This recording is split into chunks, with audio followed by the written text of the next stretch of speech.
दोस्तों, मैं नाज उज़ैर आपके बीच हूँ, इन्वेंटर ऑफ कॉर्नली प्रोडक्ट्स। और जैसा कि आप जानते हैं कि आज जो मैंने थंबनेल पे दिया हुआ है कि हाउ टू थिंक, कैसे सोचे। सबसे पहले दोस्त, अगर आप चैनल पर नए हैं, चैनल को सब्सक्राइब नहीं किए हैं, तो डेफिनेटली मैं आपसे रिक्वेस्ट करता हूँ कि सबसे पहले चैनल को सब्सक्राइब कर ले और बेल आइकन को दबा ले, क्योंकि जो भी मेरा इन्वेंट होगा, जो भी मेरा रिसर्च होगा, इसी चैनल के माध्यम से आप तक ये बात पहुंचती हुई रहेगी और हम लोग सब लोग एक फैमिली बनकर रह जाएंगे। तो खैर, बातें होती रहेंगी। अब चलिए मैं अब शुरू करता हूं। आज जो मैंने थंबनेल सेलेक्ट किया है, हाउ टू थिंक, कैसे सोचें। कुछ दोस्त, कुछ फ्रेंड्स जो हैं हमारे, वो मैसेजेस कर रहे हैं, कॉल्स करके पूछते हैं कि नाज भाई, अब हमको ये बताइए कि कैसे सोचें और किस वक्त सोचना ज़्यादा बेहतर होगा। कुछ दोस्त कहते हैं कि रात में सोचना ज़्यादा अच्छा होता है, कुछ दोस्त कहते हैं कि दोपहर में सोचना अच्छा होता है, कुछ कहते हैं कि सुबह सुबह मॉर्निंग, है ना, 5 बजे से सोचना शुरू करेंगे। कुछ दोस्त तो यहाँ तक कहते हैं कि नाज भाई ऐसा करते हैं कि सुबह सुबह सोकर उठते हैं, अच्छे तरीके से नहा धो लेते हैं, नहा धोने के बाद, है ना, नाश्ता कर लेते हैं, जमकर 2 4 5 रोटी खा लेते हैं और उसके बाद जो है बैठकर आराम से पलथियाँ मारकर सोचना शुरू करेंगे। तो दोस्त, सोचने के लिए जो मेरा अपना खुद का अपना नज़रिया होता है ना, सोचने के लिए सबसे पहले ज़रूरी होती है कि जो है ना, कहते हैं कि आवश्यकता आविष्कार की जननी। आपको यहाँ से शुरू करना पड़ेगा। एक फिल्म का डायलॉग शाहरुख खान ने बोला था कि जिस चीज़ को तुम दिल से चाहो ना, सारी कायनात लग जाती है उस चीज़ से मिलाने के लिए। इस चीज़ पे आपको सोचना पड़ेगा कि बिल्कुल सही है या गलत है। मेरे हिसाब से तो ये बिल्कुल सही है। सबसे पहले आपको सोचना पड़ेगा कि दिल से सोचना पड़ेगा, दिल से करना पड़ेगा। तो डेफिनेटली कोई टाइम टेबल ऐसा कुछ भी होता नहीं है। सबसे पहले आपके दिमाग में अगर है कि हमको कुछ ना कुछ नया देना है समाज को, देश को, दुनिया को, है ना, तो आपको ऑटोमेटिकली ख्याल जो है आपके दिमाग में आता हुआ चला जाएगा। हर एक चीज़ में आपको कुछ ना कुछ अपॉर्चुनिटीज़ वगैरह जो है दिखने लगेगा। जैसे दुनिया को कोई चीज़ लगेगी कि ये वेस्ट है, और जब आप काम पे लग जाएंगे तो आपको लगेगा कि नहीं, ये इसमें जो है हीरा छिपा हुआ है। जैसे कि कहीं भी अगर आपको जाना है ना, मान लीजिए कि दिल्ली, कलकत्ता, या फिर कहीं भी अगर आप जा रहे हैं, या फिर मान लीजिए कि मार्केटिंग करने के लिए आप जा रहे हैं, मार्केट करने के लिए आप जा रहे हैं, सड़क से चल रहे हैं, सड़क पर आपको दिखाई दे रहा है कोई पत्थर गिरा हुआ है ना, जो कि आने वाले लोगों को इससे परेशानी हो सकती है। आने वाली जो गाड़ी है जो है गिर सकती है, एक्सीडेंट का खतरा मंडरा सकता है, एक्सीडेंट हो सकता है। यहाँ से सोचना आप शुरू कर सकते हैं। यहाँ से सोचना कैसे शुरू करेंगे? आप सोचेंगे कि भाई, ये जो बाधा बन रहा है, ये जो रोड़ा है, ये पत्थर है, इसको कैसे दूर किया जाए। कुछ ऐसी टेक्नोलॉजी डेवलप की जाए जिससे जो है रोड जो है हमेशा साफ रहे। यहाँ से सोचना शुरू कर देंगे। तो सबसे पहले क्या करना पड़ेगा आपको भाई? सबसे पहले करना पड़ेगा कि इरादा करना पड़ेगा। जब आप इरादा कर लेंगे तो हर एक चीज़ में आपको अपॉर्चुनिटी दिखाई देने लगेगी। अगर आपका इरादा पुख्ता नहीं है तो क्या होगा? बहुत सारे बहाने मिलेंगे। आप देखते होंगे, जिसने भी इतिहास रचा दुनिया में, अब उठा ले, सचिन तेंदुलकर का ही फॉर एग्जांपल के लिए रख ले। दुनिया में आपने बहुत सारे क्रिकेटर्स हैं, सचिन तेंदुलकर की हाइट क्या है? शॉर्ट हाइट है। तो क्या होगा? लेकिन उनको क्या कहा जाता है? क्रिकेट का भगवान कहा जाता है ना। तो लेकिन जो हमारे माशरे में, जो हमारे लोकेलिटी में जो बात होगी, किसी की अगर शॉर्ट हाइट है तो उसको क्या कहेंगे? उसको हकीर निगाह से देखते हैं, या उसको कहेंगे कि ये कुछ भी कर ही नहीं सकता है।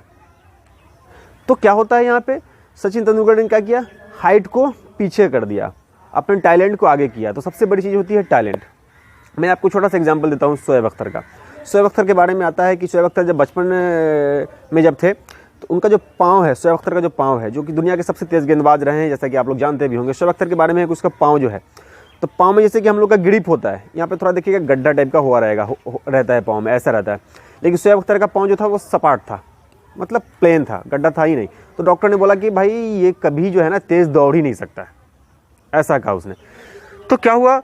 दुनिया का सबसे तेज़ गेंदबाज बन गया वो। तो दुनिया में भाई, दुनिया में आप सबसे पहले जो आपको काम करना पड़ेगा, सबसे पहले जो आपको सोचना पड़ेगा, हर एक चीज़ में अपॉर्चुनिटी तलाश करनी पड़ेगी। बहुत सारे लोग कहते हैं कि अरे मेरे पास जो है ना, मैं लाखपति नहीं था, मैं करोड़पति नहीं था, इसलिए मैं अच्छा नहीं पढ़ सका, या फिर मैं अच्छा कुछ नहीं बन सका।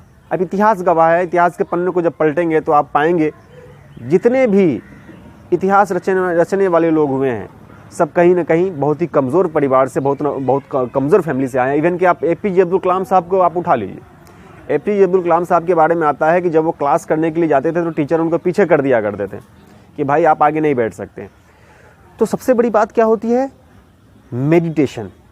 आपको मतलब हाउ टू थिंक, मतलब कैसे सोचना है। सबसे पहले तो दिलो दिमाग में आप बिठा लीजिए भाई साहब हमको सोचना है, हमको कुछ करना है। जब आप ये सोच लेंगे कि भाई हमको कुछ करना है, हमको देश को दुनिया को कुछ देना ही देना है, जब आप इस तरह की सोच आप रखेंगे तो यकीन मानिए कहीं से न कहीं से कोई ना कोई उपाय जो है लग जाएगा। एग्जाम्पल के तौर पर मैं अपना खुद का छोटा सा एग्जाम्पल मैं देना चाहता हूँ। आप कहेंगे घुमा फिरा कर अपनी बारे में बात कर लेते हैं, लेकिन नहीं, मैं जो फैक्ट है मैं प्रैक्टिकली बात करूँगा। जब मैं काम करता हुआ होता था तो क्या है कि मेरा एक क्या था कि मैं शुरू से ही मेरी ख्वाहिश रही है कि देश को दुनिया को कुछ ना कुछ देना है। और जो मैं काम करता हुआ था तो तरह तरह की बातें। एक बार मैं इंजीनियरिंग कॉलेज में था, तो रवि चिर्रा एक प्रोफेसर थे, वो जो पढ़ा रहे थे। हमारे दोस्त वगैरह जो अगर हम लोग को सुन रहे होंगे तो ज़रूर ये कहानी पता होगी।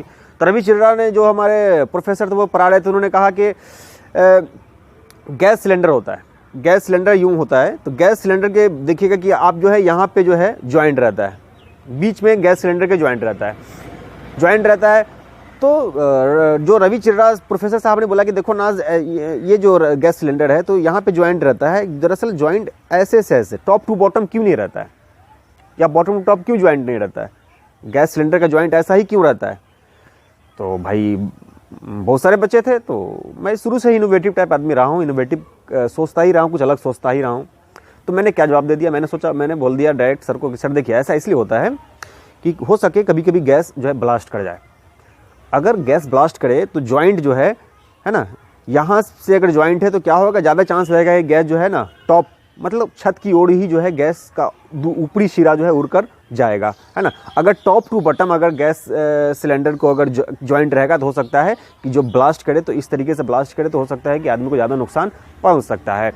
तो रवि चिर्रा के साथ साथ जितने ही बच्चे थे क्लास में सारों ने मेरा मजाक बना दिया। सारे लोग हंसने लगे कि भाई ये किस तरह का जवाब दे दिया, हालांकि ये बुक में था ही नहीं। लेकिन वो बहुत ही डिसेंट और बहुत ही अच्छे जानकार टीचर थे। उन्होंने वो जब